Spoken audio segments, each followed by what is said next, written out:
এইটাই সেই জায়গা যেখানে নামাজ পড়লে সবাই মরে যায়। আজকে আমি এখানে নামাজ পড়বো, দেখি আমাকে কে মারে। আজকে তুই মরবি। শয়তান এসেছে, দাঁড়া ওকে দেখছি।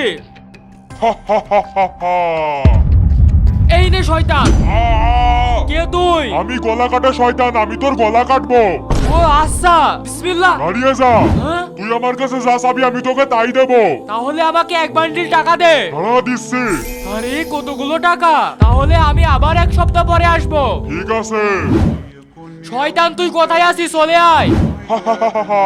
তুই আমাকে আবার টাকা দে, আমি একটা বাড়ি বানাবো। টাকা নিবি? দাঁড়া, এবার তুই মরবি। আমাকে মারবি? বিসমিল্লাহির রহমানির রহিম। এই নে শয়তান।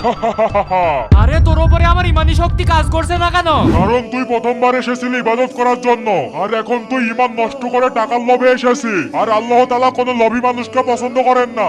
ইয়া আ